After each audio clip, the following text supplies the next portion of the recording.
In doing this first activity, first is to click Sketch and then click Line command, then select the front plane.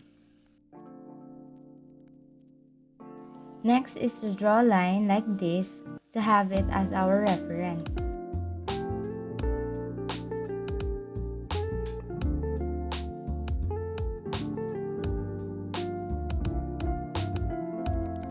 To its left side, we will also put line as reference.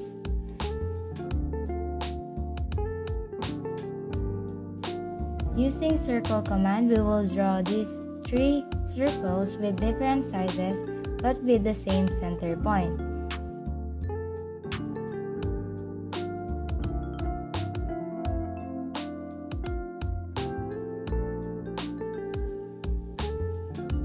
Next is we will use Smart Dimension, and like in the given figure, we will have the dimension of this as 130, then 80, and the last one is 46.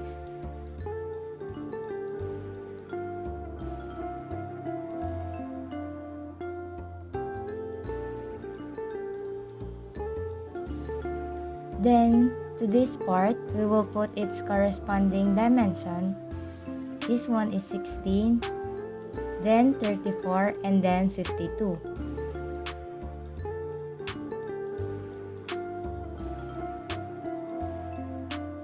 Next is to use the Smart Dimension. We will click both specific center and then drag downwards, then edit the dimension as 158. Also using Smart Dimension, drag on its left or right side with a dimension of 18. And I'll just move these dimensions first.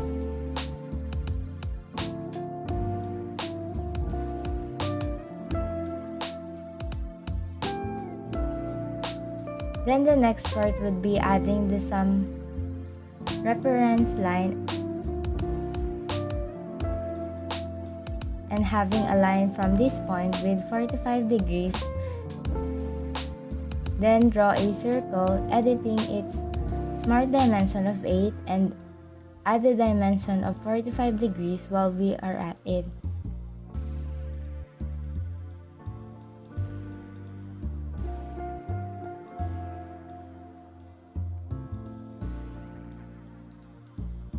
Then we will select the circular pattern, then click this first to its midpoint, then type 4 for here, and click this part to this specific circle, and then escape or enter.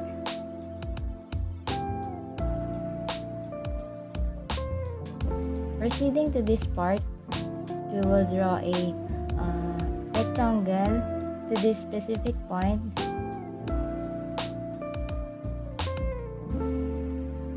Next is to have the Smart Dimension and type 6. Then we will just trim all the unnecessary parts like this.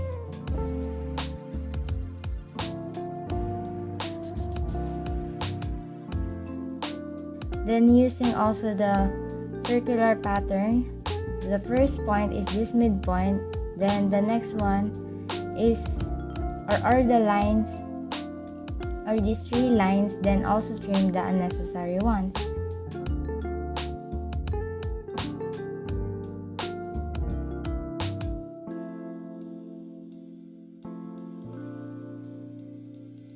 Next is to select these circles and click the construction geometry. We will be then drawing a 3-point arc. Then add relations by selecting tangent to its necessary parts. Just follow the process like this. Then selecting also the Smart Dimension and modifying it with 180. Next is using offset entities. We will click this arc and have 20 as its dimension. We will just also use trim entities to these following areas.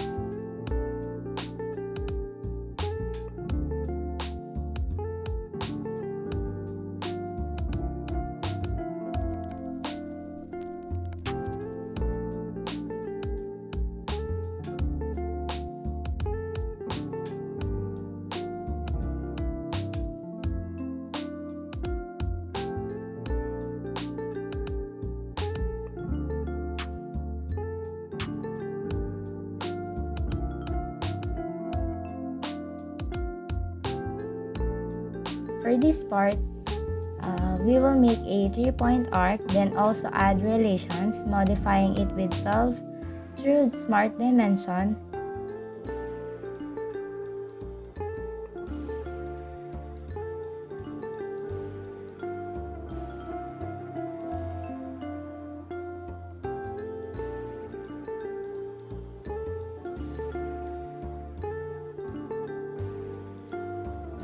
Then the other we will just repeat but with a dimension of 10, just like this.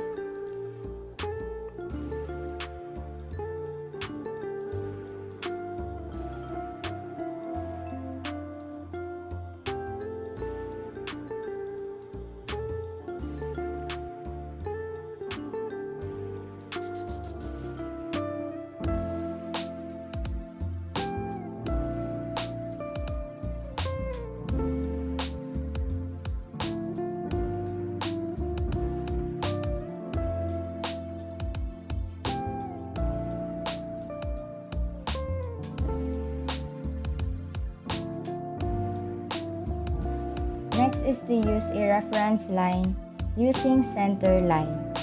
Modify the dimension as 78.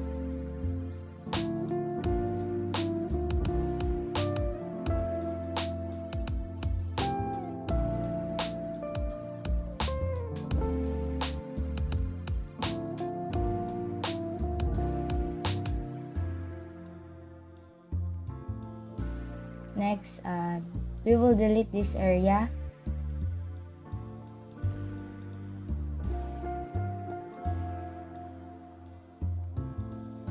And then draw another reference using again center line and just follow these points.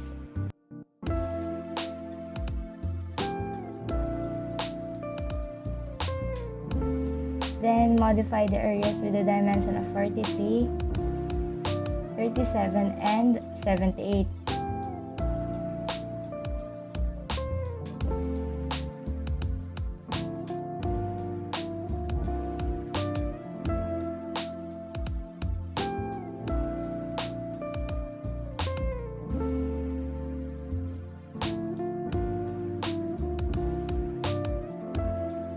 Moving on, we will just draw a line in this point connecting it to this reference.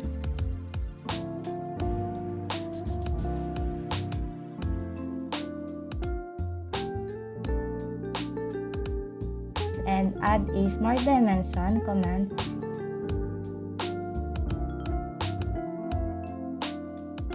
Then next is to add a line in this area, trim this reference, and connect it with a straight line.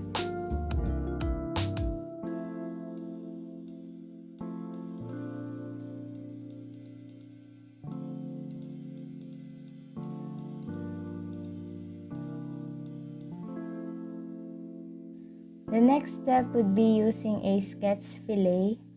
Select these two lines and modify it with 20 as the dimension.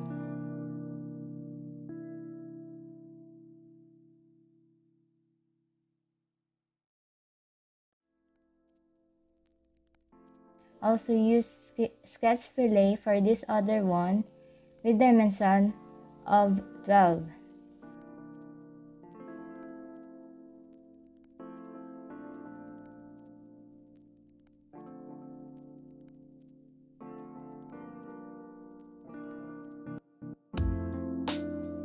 Next is to use the trim entities for these following parts. And then add relations. Click also tangent for it. Then for this part is to just use 3-point arc also, adding some relations to specific parts and modifying a dimension of 12.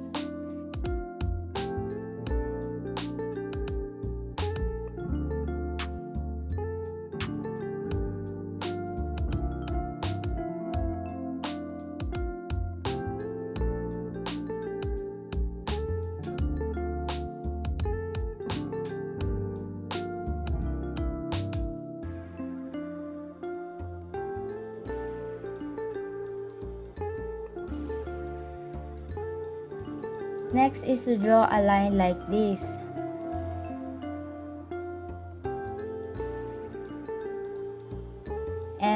add relation, click both these lines and selecting parallel.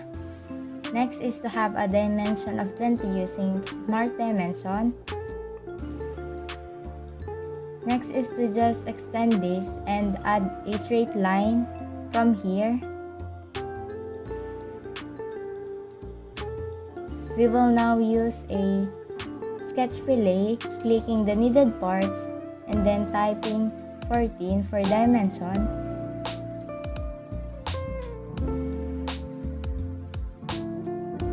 Then a 3-point arc will be used, having also relations, and then modify the dimension to 5.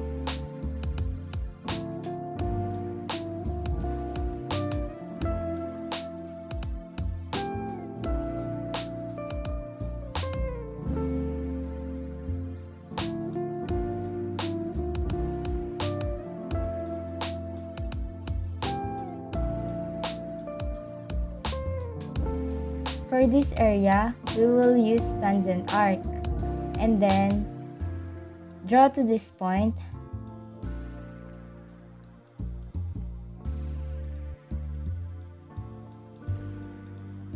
Have the dimension of 8.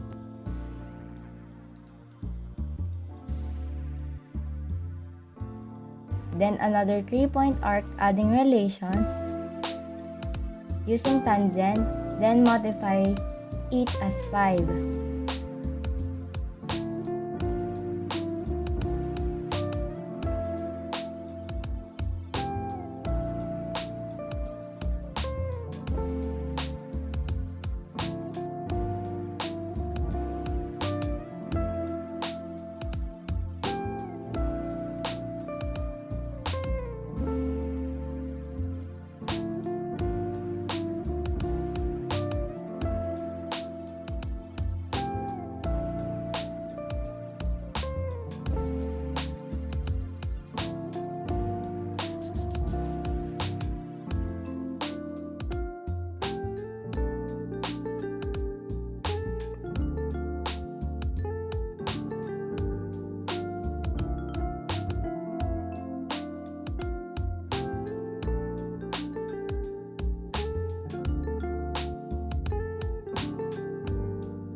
Then, the last step is to fix or check some areas that are underdefined in order to attain a fully defined given figure.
So that would be all, and thank you.